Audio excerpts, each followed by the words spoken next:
हर हर महादेव। प्रिय दोस्तों, आप सभी लोग जानते हैं कि 11 जुलाई 2025 यानी शुक्रवार को पड़ रही है प्रतिपदा तिथि। और दोस्तों, यह वह तिथि है जो आषाढ़ मास में पड़ने वाली सबसे बड़ी तिथि प्रतिपदा तिथि है और इसका बहुत ही बड़ा और विशेष महत्व होता है। पूज्य गुरु जी ने कहा है कि अगर कभी भी मौका लग जाए तो आप लोगों को पीपल के पत्ते पर राम लिखकर बहुत छोटा सा उपाय करना है। इन दोनों का संयोग बहुत ही कम आता है। इसी के साथ में गुरु जी ने अपनी शिव पुराण कथा में बताया है कि इस दिन आपको एक पीपल के पत्ते पर राम वाला उपाय तो आपको अवश्य ही करना चाहिए, क्योंकि ऐसा दिन पूरे साल में सिर्फ एक ही बार आता है। और दोस्तों, आप सभी लोग जानते हो कि शुक्रवार का अगर सबसे बड़ा कोई उपाय है तो वह पीपल के पत्ते पर राम वाला उपाय। तो दोस्तों, शुक्रवार के दिन आप लोगों को इस पीपल के पत्ते पर राम लिखकर बहुत छोटा सा उपाय करना है। बहुत सारे लोग होंगे जिन लोगों ने इस उपाय को ना किया हो, मतलब पूरा साल निकल गया, उन्होंने किसी भी दिन इस पीपल के पत्ते पर राम वाला उपाय को न किया हो। पर दोस्तों, आपके पास एक पहला मौका बचा हुआ है, जो कि 11 जुलाई 2025 शुक्रवार के दिन है। इस दिन आप लोगों को इस वाले उपाय को जरूर कर लेना है।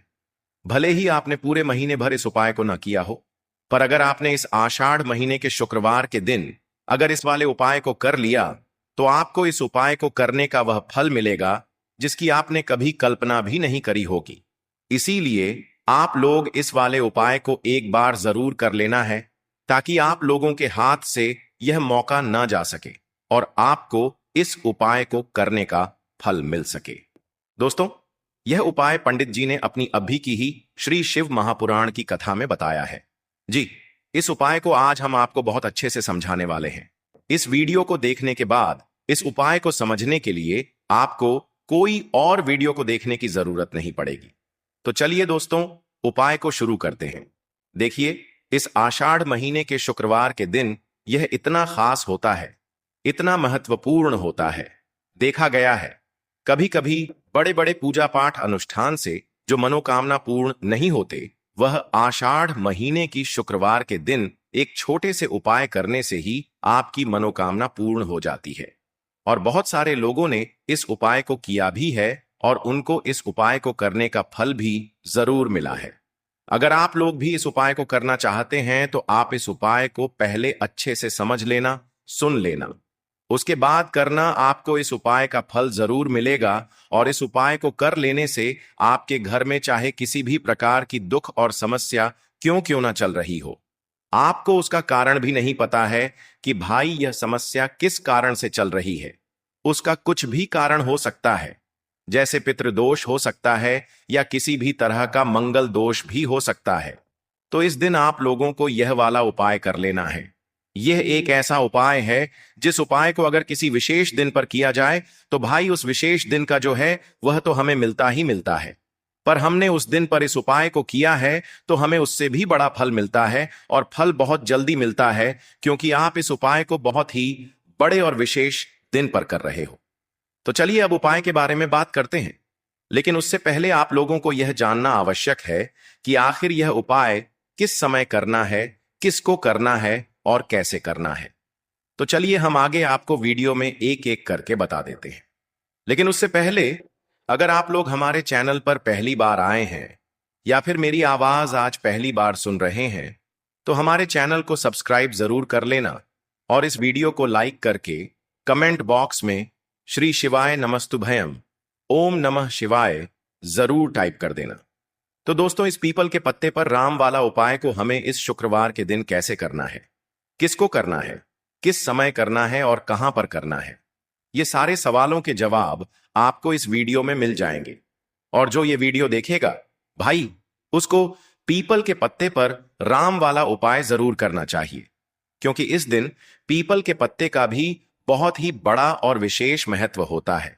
आ जाए पीपल के पत्ते पर राम वाला उपाय की तो यह सोने पर सुहागा वाली बात हो जाती है और यह एक बहुत ही बड़ा उपाय हो जाता है इस शुक्रवार का। तो अब दोस्तों, इस पीपल के पत्ते पर राम वाला उपाय को आखिर करना किसको है, सबसे पहले हम लोग वह बात जान लेते हैं। तो देखो, घर की जो बड़ी माताएं बहनें होती हैं, उन माताओं बहनों में से कोई भी एक बड़ी माता बहन इस वाले उपाय को कर सकती है। और दोस्तों, अगर आप चाहे तो अपने घर में से सभी सदस्यों को भी इस उपाय को करवा सकते हैं।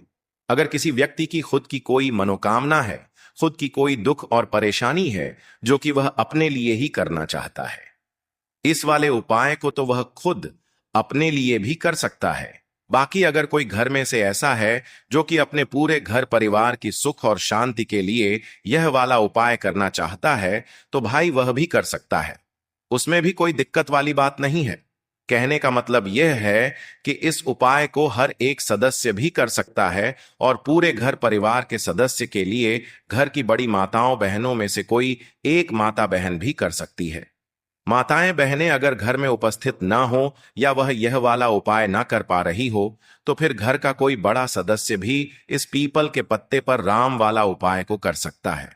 चाहे फिर वह पुरुष ही क्यों ना हो, उसमें कोई भी दिक्कत वाली बात नहीं है। उसके बाद में दोस्तों, जो अगला प्रश्न निकल कर आता है वह यह आता है इस उपाय को लेकर कि आखिर इस उपाय को हमें किस समय करना है, सुबह के समय करना है कि शाम के समय करना है।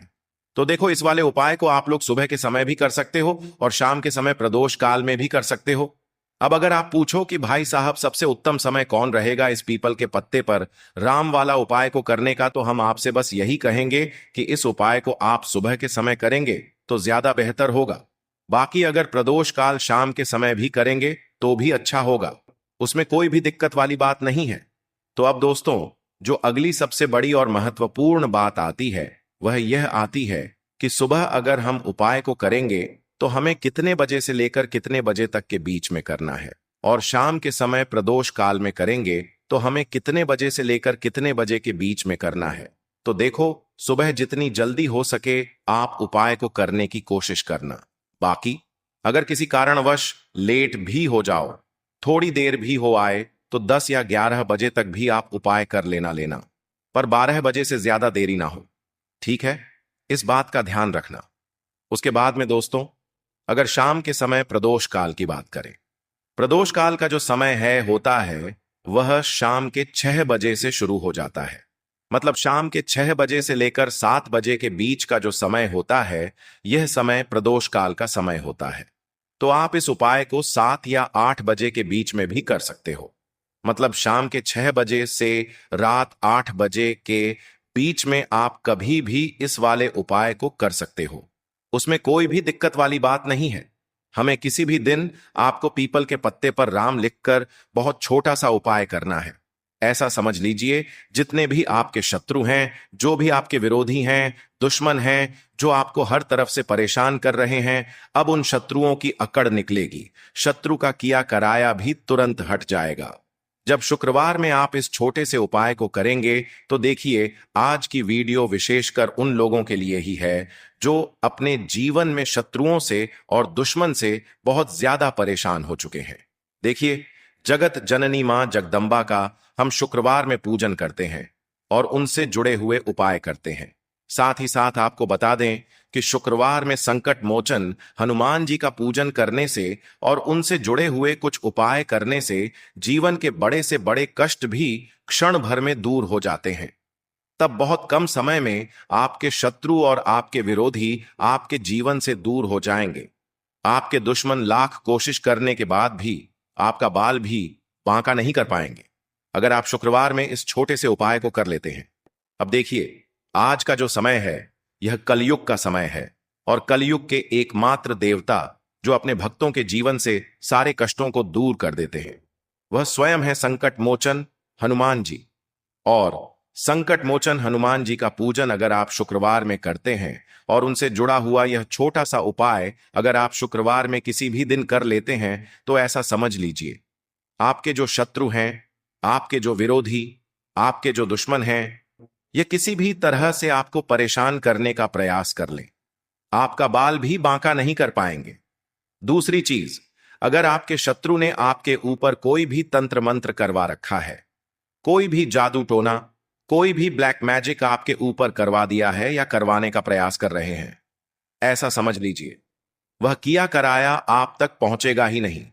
और अगर आप तक पहुंच गया है, कोई भी ब्लैक मैजिक तुरंत हट जाएगा जब आप इस छोटे से उपाय को शुक्रवार में करेंगे। देखिए, उपाय छोटा है लेकिन बहुत महादिव्य चमत्कारी है। मतलब उपाय को करने में ना तो आपका ज्यादा समय जाएगा, ना ही इसमें आपके ज्यादा पैसे लगने वाले हैं। और ऐसा समझ लीजिए कि एक बार ही अगर आपने इस उपाय को शुक्रवार में कर लिया तो इसका महादिव्य चमत्कार आप खुद देख लेंगे। तो शुक्रवार के जो 9 दिन होते हैं ये बहुत ही सिद्ध दिन होते हैं। मतलब शुक्रवार के दिनों में 9 माता रानी हमारे घरों में आती हैं, अपने भक्तों के जीवन से कष्टों को दूर करती हैं। साथ ही साथ आपको बता दें कि शुक्रवार के टाइम पर जब भी आप संकट मोचन हनुमान जी के उपाय करते हैं तो मां दुर्गा की आपको असीम और विशेष कृपा मिलती है। मां दुर्गा आपसे बहुत जल्दी प्रसन्न होती हैं और आपके सारे संकटों को वह दूर कर देती है। तो पीपल के पत्ते में और पीपल के पेड़ में होता है। देवी देवताओं का वास पीपल के पेड़ में श्री हरि विष्णु साक्षात मां लक्ष्मी वास करती हैं। पीपल के देव में हमारे पितरों का वास होता है। पीपल का जो पेड़ होता है इसका पूजन करने से शनिदेव की कृपा, उनका आशीर्वाद मिलता है। और पीपल का पत्ता जो है इसका उपाय शुक्रवार में करने से व्यक्ति के जीवन से बड़े संकट और कष्ट दूर हो जाते हैं, जिसमें कि शत्रु और आपके दुश्मन जो हैं यह पूरी तरह परास्त हो जाएंगे, चारों खानेचित हो जाएंगे और कभी भी आपका कुछ नहीं बिगाड़ पाएंगे। अगर यह उपाय आप करते हैं तो देखिए, यह उपाय स्त्रियां भी कर सकती हैं, पुरुष भी कर सकते हैं। किसी भी दिन आप इस उपाय को कर सकते हैं, ठीक है ना। इसमें दिन आपको नहीं देखना है कि किस दिन करें, जिस दिन आप चाहा उस दिन इस उपाय को आप कर सकते हैं। तो शुक्रवार के दिन आपको पीपल का पत्ता तोड़ना नहीं है, उससे एक दिन पहले ही तोड़कर आप पीपल का पत्ता ले आ, या गिरा हुआ जो पत्ता होता है पीपल का वह आप ले लें, ठीक है ना। बस इस चीज का आपको ध्यान रखना है कि शुक्रवार के दिन पीपल के पेड़ से कोई भी पत्ता हम नहीं तोड़ते हैं। इस चीज का आपको विशेष ध्यान रखना है। तो आपको लेना है पीपल का एक पत्ता और शुद्ध जल से उसे साफ कर लेंगे पहले, जिससे कि धूल मिट्टी अगर पीपल के पत्ते पर हो तो वह हट जाए। फिर गंगा जल का थोड़ा सा छिड़काव यानी थोड़ी सी छींटे आपको इस पीपल के पत्ते पर मारनी है और इस पीपल के पत्ते को फिर कपड़े से पोंछकर आपको साफ कर लेना है, बिल्कुल सुखा लेना है। अब आपको लेना है थोड़ा सा सिंदूर, जो केसरिया वाला सिंदूर आता है जो हम संकट मोचन हनुमान जी को चढ़ाते हैं, वह केसरिया सिंदूर आपको लेना है। थोड़ा सा जल डाल के इसे गीला कर लेंगे और इसी सिंदूर से इस पीपल के पत्ते पर आपको भगवान राम का नाम लिखना है। अब किससे लिखेंगे? माचिस की तीली ले सकते हैं, उससे लिख सकते हैं।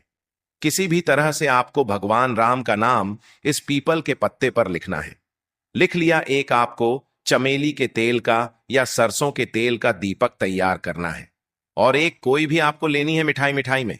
यहां पर आप बूंदी का प्रसाद ले सकते हैं, बेसन का लड्डू ले सकते हैं और अगर आप इमरती ले लेते हैं तो यह और भी उत्तम है। देखिए, इमरती का जो भोग होता है यह संकट मोचन हनुमान जी को बहुत ज्यादा प्रिय है। अब ये सारी चीजें लेकर आपको जाना है संकट मोचन हनुमान जी के मंदिर में। तो देखिए, सबसे पहले आपको संकट मोचन हनुमान जी के सामने यह दीप प्रज्वलित करना है जो आप लेकर के गए हैं। चाहे आपने चमेली के तेल का दीपक तैयार करा है या सरसों के तेल का। सबसे पहले दीपक आप जला देंगे और दीप जलाने के बाद आपको जो पीपल का पत्ता आप लेकर के गए थे वह पत्ता आपको संकट मोचन हनुमान जी को अर्पित करना है, वहां चढ़ाना है। और जो भी भोग में आप लेकर के गए हैं, चाहे आपने बेसन के लड्डू लिए, बूंदी का प्रसाद लिया या फिर इमरती, जो भी कुछ आपने लिया है उसका भोग लगाना है। और संकट मोचन हनुमान जी से आपको प्रार्थना करनी है कि हे जगत का कल्याण करने वाले संकट मोचन हनुमान जी, संकटों को हरने वाले, मेरे जीवन से शत्रु और दुश्मनों को भी दूर कर दीजिए। शत्रु का किया कराया तंत्र मंत्र सब कुछ हट जाए, ऐसी कृपा मुझ पर कीजिए।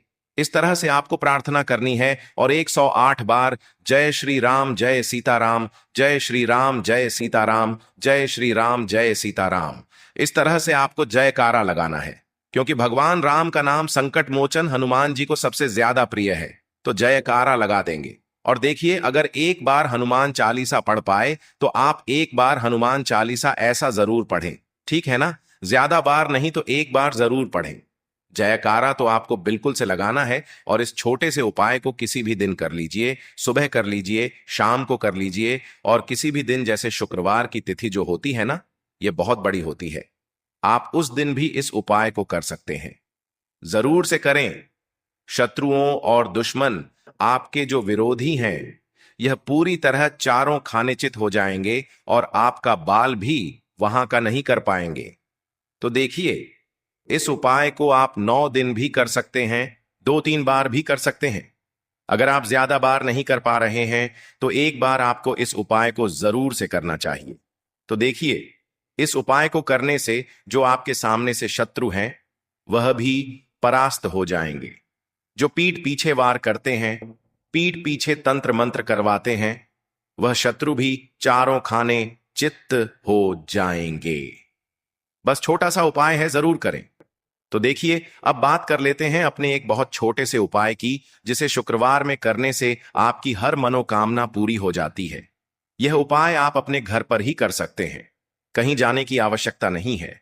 कोई भी ऐसी विश जो बहुत लंबे समय से अधूरी है, पूरी नहीं हो रही है, या धन को लेकर आप बहुत परेशान हैं, या घर में संकट कष्ट बहुत आते हैं, बीमारियां बहुत आती हैं, तो एक लाल पुष्प, जैसे कि गुलाब का फूल भी लाल होता है, आप जरूर से अपने घर के मंदिर में मां दुर्गा को अर्पित करें और एक देसी घी का दीपक लाल बाती का जलाकर मां का पूजन करें। शुक्रवार में अगर लाल रंग से जुड़ा हुआ यह उपाय आप करते हैं, आपकी सारी मनोरथ, सारी मनोकामनाएं मां पूरा कर देंगी, क्योंकि लाल रंग मां दुर्गा को बहुत प्रिय है। लाल पुष्प और लाल रंग की बाती का दीपक आपकी बड़ी से बड़ी मनोकामना को भी पूरा कर देगा। शुक्रवार में यह उपाय आप किसी भी दिन कर सकते हैं। दूसरे उपाय कि हल्दी वाला जल आपको अपने घर में किस जगह पर डालना है और उपाय को कैसे करना है और कैसे यह हल्दी वाला जलते आषाढ़ महीने का शुक्रवार के दिन जब आप अपने घर में डालते हैं, छींट है। उपाय को करते हैं तो सीधे सीधे मां लक्ष्मी आपसे प्रसन्न होकर आपके घर में आती हैं और श्री हरि विष्णु के साथ आती हैं। स्थिर लक्ष्मी का आपके घर में वास होता है। कहने का मतलब है कि फिर कभी भी मां लक्ष्मी आपके घर को छोड़कर नहीं जाती है। जो लोग कहते हैं कि हमारे घर में धन तो आता है लेकिन चला जाता है, लेकिन फिजूल खर्ची बहुत है। धन तो घर में आता है, लेकिन तिजोरी कभी धन से भरी नहीं रहती है, खाली हो जाती है। तो 90 पर लोग ऐसे होते हैं जिनके जीवन में यह समस्या होती है कि हमारे घर में स्थिर लक्ष्मी का वास नहीं है। देखिए, हम सभी चाहते हैं ना कि मां लक्ष्मी और श्री हरि विष्णु हमेशा हमारे घर में रहे, उनका आशीर्वाद बना रहे। हम हमारे जीवन के जितने भी दुख हैं उनका सामना जो है बहुत आसानी से कर सके। देखिए, जब व्यक्ति के पास पैसा नहीं होता है ना, तो वह बहुत सारे कष्ट दुख उसके जीवन में जब आते हैं उनका सामना भी नहीं कर पाता है, और जब उसका आर्थिक पक्ष मजबूत होता है तो बहुत सारी समस्याएं उसे अपने जीवन में जो आती हैं वह छोटी लगती हैं। लेकिन अगर पैसा भी पास नहीं है तो छोटी छोटी प्रॉब्लम्स और छोटी छोटी चीजें जो हमारे जीवन में आती हैं वह भी बहुत बड़ी लगने लगती है। तो आपको करना क्या है? आपको यहां पर लेना है गंगा जल।